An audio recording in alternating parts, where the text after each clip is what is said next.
Hello बच्चों, आज की वीडियो का थंबनेल देख करके आपको समझ में आ गया होगा कि आज की वीडियो का टॉपिक क्या रहने वाला है। पूरा साल बीत गया है, किसी भी वजह से पढ़ नहीं पाए हो, कारण चाहे जो भी रहा हो, यानी इतनी पढ़ाई नहीं हो पाई है कि आराम से पास हुआ जाए। लेकिन अब क्या करें, एग्ज़ाम सर पर आ चुके हैं, एग्ज़ाम्स तो देने ही पड़ेंगे। तो क्यों ना कुछ ऐसा किया जाए, जितना समय हमारे पास बचा हुआ है, जितने एग्ज़ाम हमारे पास बचे हुए हैं, 10th के एग्ज़ाम सारे बचे हुए हैं, कल से शुरू हैं, तो उसी में अपना 100% दे दिया जाए और एक आखिरी कोशिश की जाए पास होने की। 10 साल, 12 साल आप स्कूल में रहे हो, 10th और 12th के एग्ज़ाम्स में शामिल हो रहे हो, तो आप पढ़े लिखे हो। इसका ये मतलब है कि आप आसानी से पास हो सकते हैं, बस थोड़ा-सा कॉन्फिडेंस अपने अंदर जगाइए। थोड़ी-सी टिप्स एंड ट्रिक्स मैं इस वीडियो में आप लोगों के साथ शेयर करूँगी कि किस तरीके से आपको कोई भी प्रश्न लिखना है, जिससे आपको आसानी से पास होने में मदद मिले। तो सबसे पहले तो अपने मन में कॉन्फिडेंस रखिए कि हम पास हो सकते हैं, कोई इतनी बड़ी बात नहीं है। उसको कॉन्फिडेंस को मैं थोड़ा-सा और बढ़ा देती हूँ। आप स्क्रीन पर देख सकते हैं कि बोर्ड परीक्षा 2023 में पास होने के लिए आपको कितना स्कोर करना ज़रूरी है।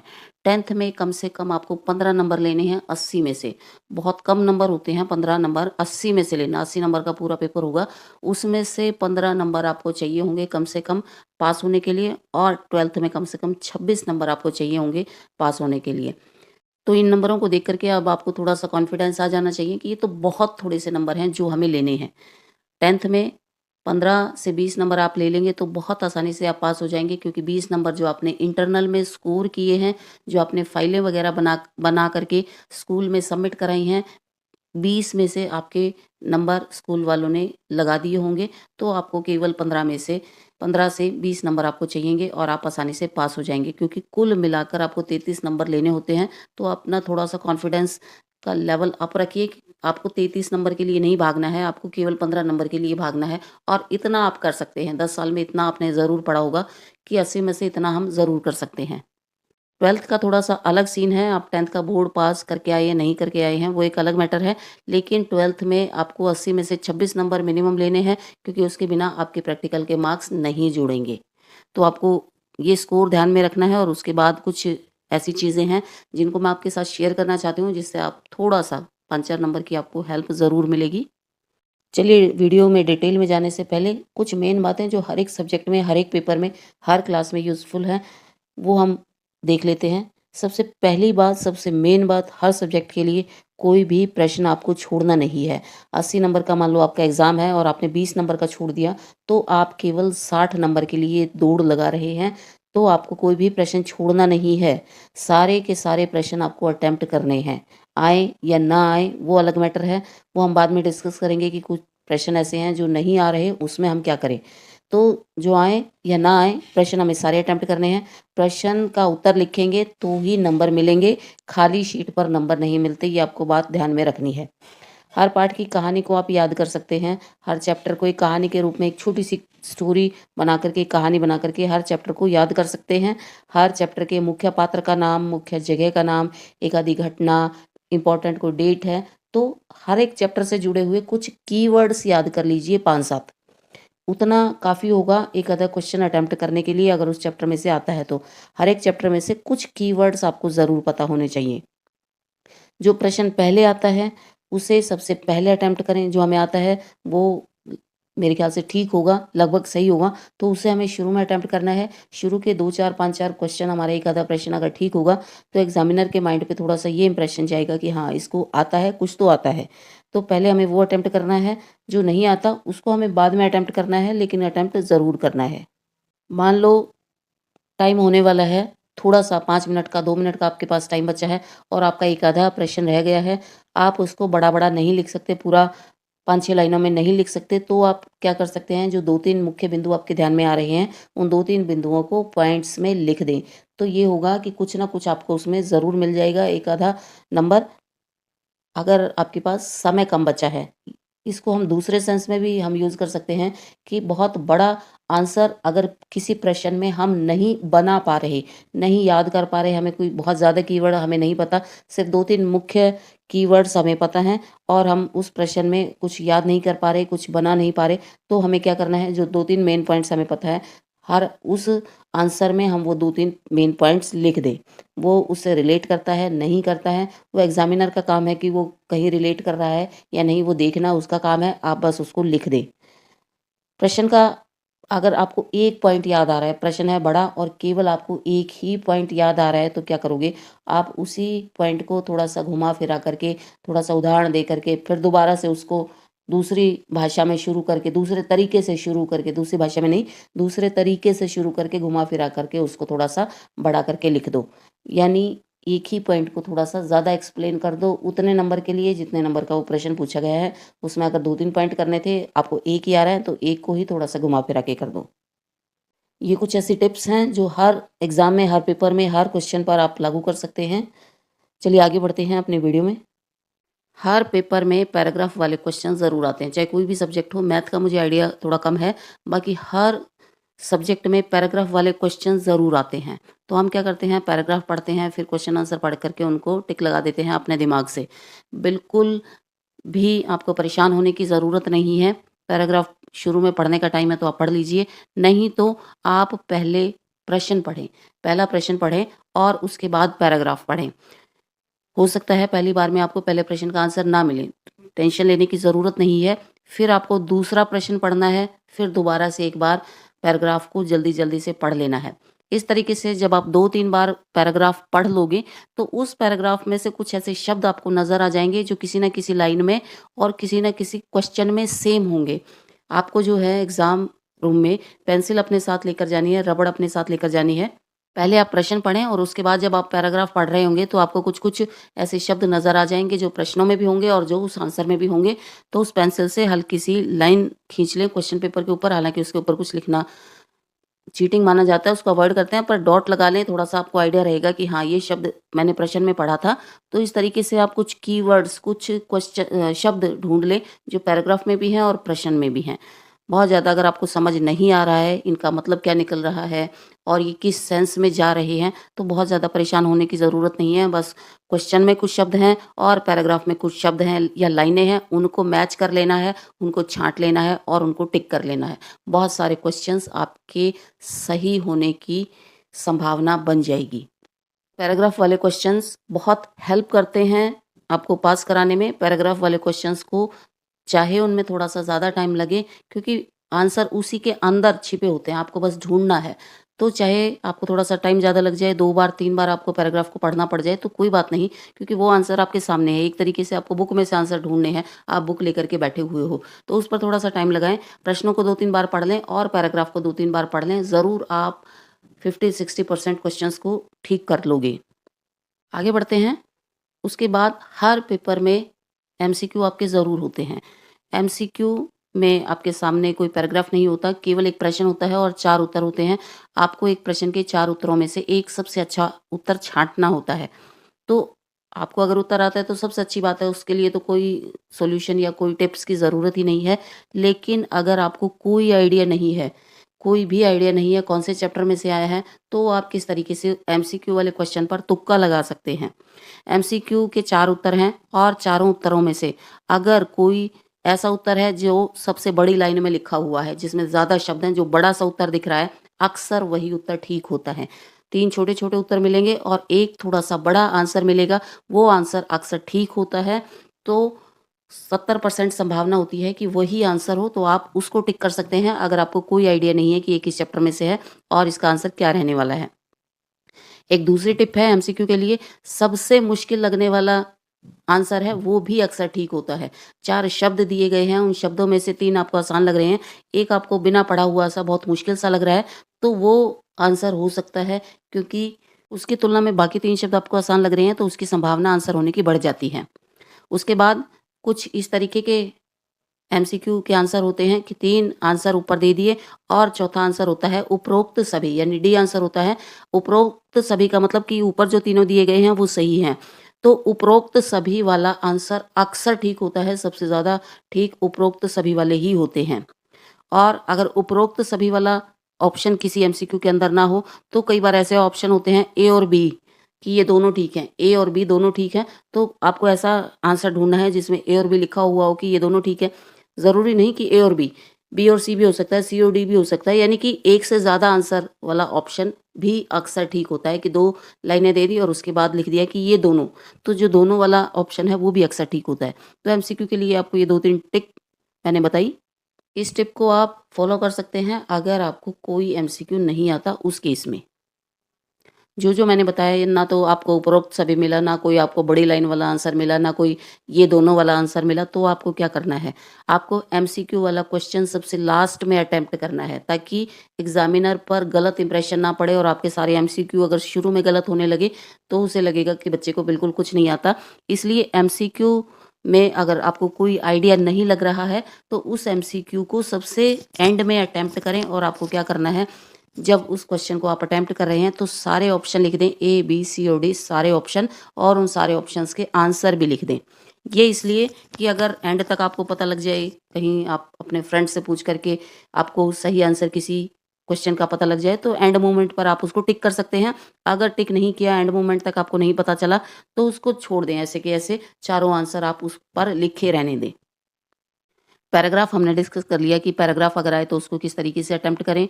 एमसीक्यू हमने थोड़े से डिस्कस कर लिए कि एमसीक्यू अगर आए तो किस तरीके से हम एक आधी टिप, एक आधी ट्रिक लगा करके कैसे हम उसको अटेम्प्ट कर सकते हैं। अब बात करते हैं बड़े प्रश्नों की। 3, 4, 5 नंबर के अगर बड़े प्रश्न आते हैं तो हमें उसको कैसे अटेम्प्ट करना है। बड़े प्रश्न हमें ज़रूर लिखने हैं क्योंकि एमसीक्यू अगर गलत है तो वो गलत है, उसका आधा नंबर आपको नहीं मिलेगा, या तो मिलेगा 1 नंबर या आपको 0 मिलेगा, आधा नंबर आपको नहीं मिलेगा। लेकिन आपने अगर बड़ा प्रश्न लिखा है और उस बड़े प्रश्न में जो भी आपने उत्तर लिखा है वो बिल्कुल सारा गलत है, हालांकि वो उस पार्ट से रिलेटेड है लेकिन वो सारा गलत है, वो उस प्रश्न का उत्तर है ही नहीं, किसी दूसरे प्रश्न का उत्तर है, तो भी अगर आप एक आधे नंबर से रह रहे हैं पासिंग मार्क्स के आसपास पहुंचने में, तो वो बड़े प्रश्नों में गुंजाइश है कि आपको कहीं आधा आधा नंबर 2 जगह 3 जगह दे दिया जाए और आपकी बात बन जाए। तो इसलिए बड़े प्रश्नों को अटेम्प्ट आपको ज़रूर करना है, क्योंकि एमसीक्यू तो गलत हो गया तो कोई स्कोर आपको मिलेगा नहीं, इसीलिए बड़े प्रश्न आपको पास करा सकते हैं। हर प्रश्न आपको ज़रूर करना है। अब बड़े प्रश्न हम करें कैसे? 10th के तो सारे एग्ज़ाम अभी होने हैं, 12th के 2 एग्ज़ाम हिंदी इंग्लिश का हो चुका है, बाकी सारे बचे हुए हैं। बड़े प्रश्नों को हम कैसे कर सकते हैं? हर एक चैप्टर में से एक प्रश्न कम से कम याद कर लें, बहुत ज़्यादा नहीं मैंने आपको बोला, हर एक चैप्टर में से केवल एक प्रश्न आप याद कर लें।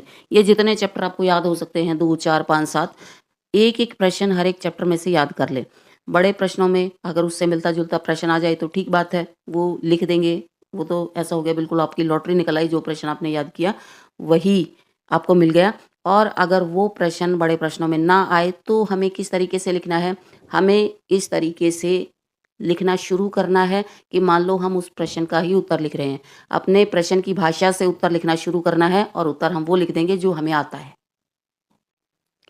एक एग्जाम्पल मैं आपको दे दूं, मान लो एक प्रश्न है गांधी जी के स्वतंत्रता आंदोलन के बारे में बताइए।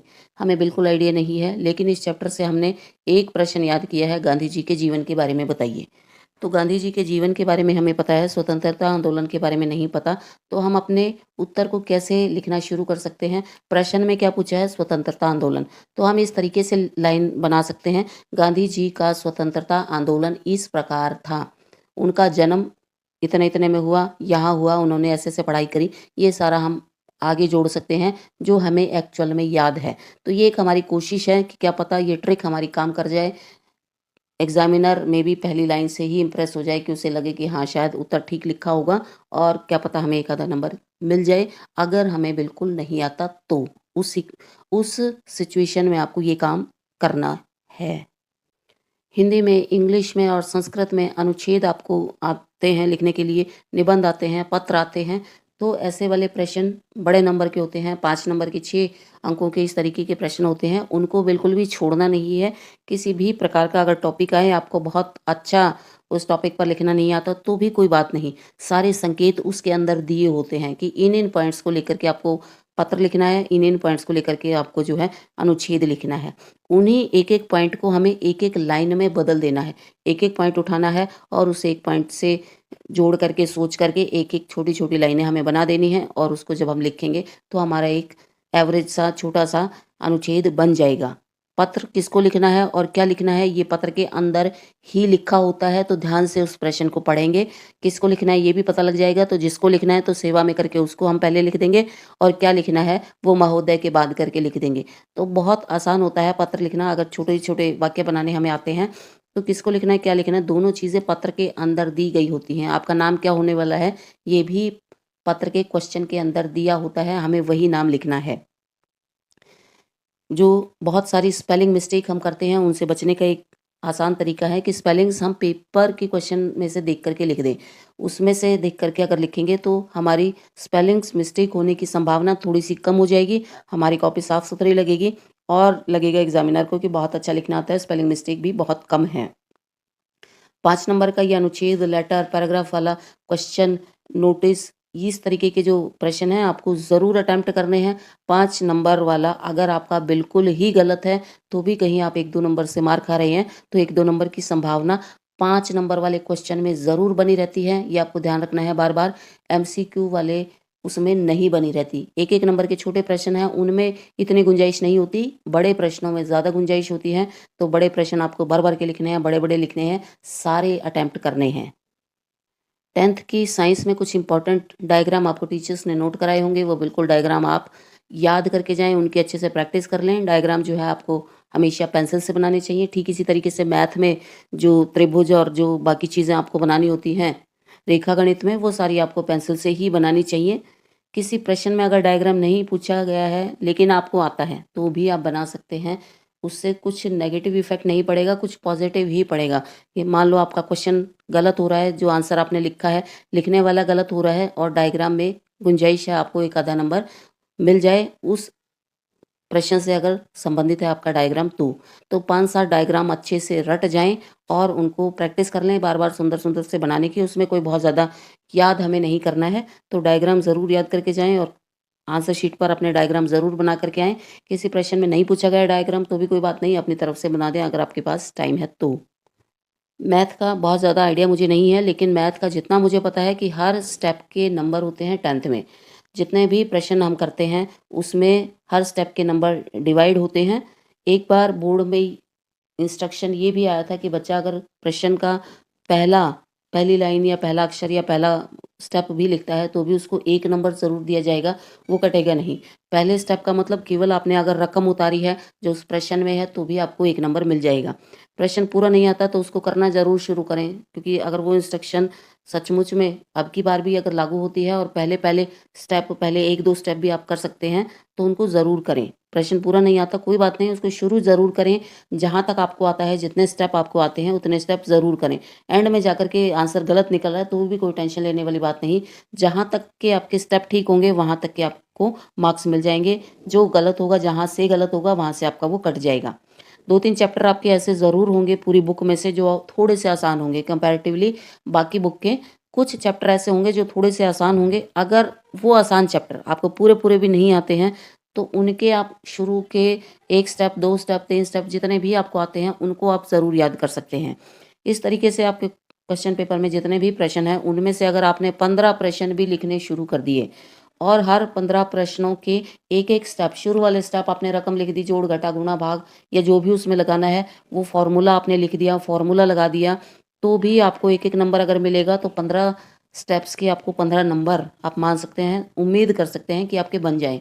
कुछ फ़ॉर्मूलाज़ आपके टीचर्स ने आपको लिखवाए होंगे मैथ्स में, तो वो फ़ॉर्मूलाज़ याद कर जाएँ। आपको कुछ ऐसा दिख जाए कि ये इस चैप्टर से रिलेटेड है, तो वो फ़ॉर्मूला आप लिखाएँ। फ़ॉर्मूलाज़ लिखने के अलग मार्क्स होते हैं, तो बहुत संभावना है कि जो आपको सबसे टफ एग्ज़ाम लग रहा है, वो भी आपका शायद निकल जाए।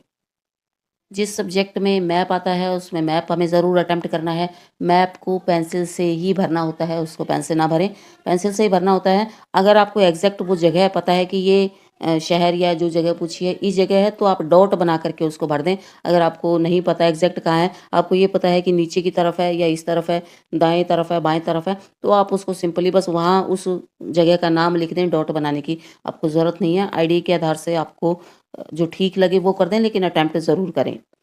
एक और टिप आपके लिए यूज़फुल हो सकती है, जो प्रश्न आपको आते हैं, पूरा प्रश्न पत्र पढ़ें, कुछ ऐसे प्रश्न होंगे 1, 2, 3 जो आपको आते होंगे, जो आपको सही से आते होंगे, उनको बिल्कुल शुरू में कर दें। उनमें आप अपनी राइटिंग बहुत अच्छी रखें ताकि एग्ज़ामिनर को साफ-साफ समझ में आए कि इसने क्या लिखा है। आपको कॉन्फिडेंस होना चाहिए, तभी आप उन क्वेश्चंस को अच्छे से अटेम्प्ट करें, अंडरलाइन कर दें अगर चाहते हैं तो। अगर आपको पता है कि ठीक है तो।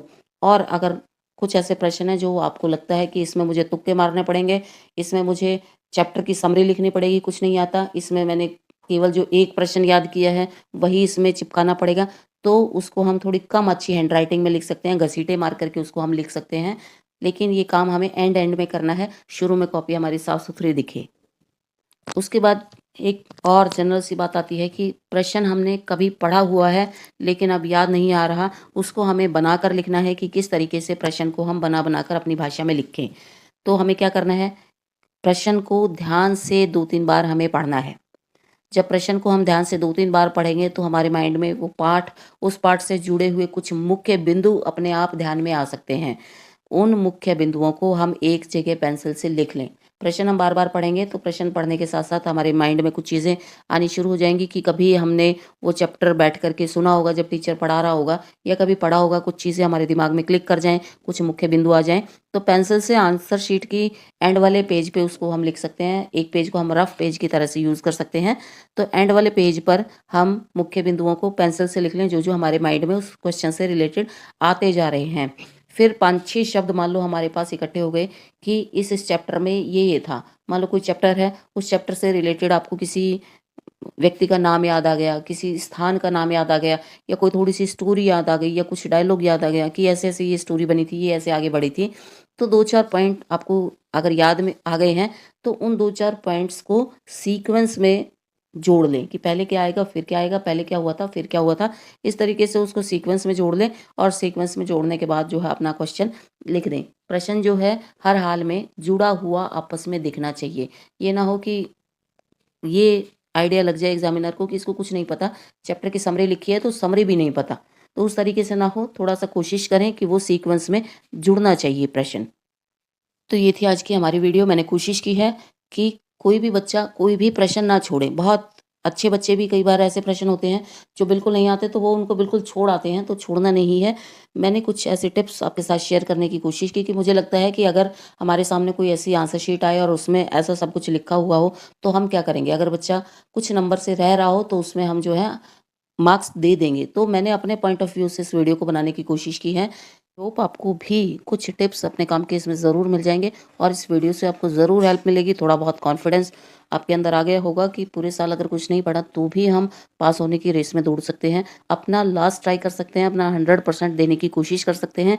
एग्ज़ाम्स के बीच-बीच में बहुत सारी छुट्टियाँ हैं, उनका हम सदुपयोग कर सकते हैं। अभी तक अगर हमने कुछ नहीं किया तो अभी भी बहुत समय है हमारे पास। हम ज़रूर इतना कर सकते हैं कि हम जो है आसानी से पास हो जाएँ। तो इस वीडियो को आप देखते हुए यहाँ तक पहुँचे हैं तो प्लीज़ मुझे सब्सक्राइब कर दीजिए और आप अपने उन दोस्तों के साथ इसको शेयर कीजिए जिनको इसकी सबसे ज़्यादा ज़रूरत पड़ने वाली है।